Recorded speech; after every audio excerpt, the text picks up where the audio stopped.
প্রাণপণ চেষ্টা করছিলাম কোমলমতি বাচ্চাগুলোকে বের করে নিয়ে আসার। ওদের চিৎকার চেঁচামেচি শুনে আমরা আসলে কি করব আমরা বুঝতে পারি না।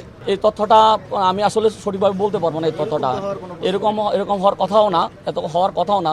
তবে এক্সাক্ট সংখ্যাটা আমরা পেয়ে যাব 2-3 দিনের মধ্যে। একটা ছুটি হওয়ার পর বিমানটা ক্র্যাশ করছে মেবি একটা 12তে ক্র্যাশ করেছে।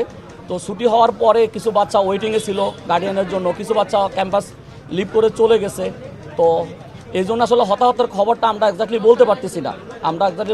এটা নিয়ে তদন্ত কমিটি গঠন করা হয়েছে আমাদের 6 সদস্য বিশিষ্ট। আমরা হয়তো তদন্ত কমিটির যে রিপোর্ট আসবে সেটা আপনারা জানতে পারবেন এটাই। আর আমরা আসলে অনেক মর্মাহত বিষয়টা নিয়ে। আমি এবং আমার এই যে মোস্তফা স্যার, আমরা দুজনেই ছিলাম। আপনারা হয়তো দেখবেন বিভিন্ন জায়গায় আমাদেরকে আমরা ছুটাছুটি করছিলাম। আমরা আসলে প্রাণপণ চেষ্টা করছিলাম কোমলমতি বাচ্চাগুলোকে বের করে নিয়ে আসার। ওদের চিৎকার চেঁচামেচি শুনে আমরা আসলে কি করব আমরা বুঝতে পারি না।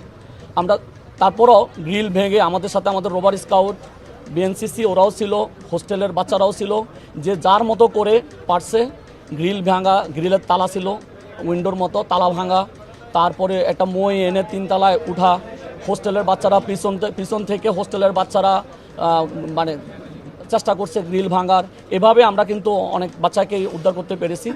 আর সরাসরি যে রুমটাতে আঘাত করেছে ওটা এবং তার পাশের রুমের বাচ্চাগুলা ওখানে কতজন ছিল এক্স্যাক্টলি এটা আমরা এখনও বুঝতেছি না, যেহেতু ছুটির পরে ঘটনাটা ঘটলো। এটা নিয়ে তদন্ত কমিটি গঠন করা হয়েছে, হয়তো আমরা জানতে পারবো আর কি। এই তথ্যটা আমি আসলে সঠিকভাবে বলতে পারবো না। এই তথ্যটা এরকম হওয়ার কথাও না, এত হওয়ার কথাও না। তবে এক্সাক্ট সংখ্যাটা আমরা পেয়ে যাব 2-3 দিনের মধ্যে। আমরা এটা নিয়ে কাজ করতেছি, আমাদের শিক্ষকরা এটা নিয়ে কাজ করতেছে, আমাদের অ্যাডভাইজার স্যার দেশে আসছেন, উনিও এটা নিয়ে কাজ করতেছেন। ইনশাল্লাহ আমরা 2-1 দিনের মধ্যে।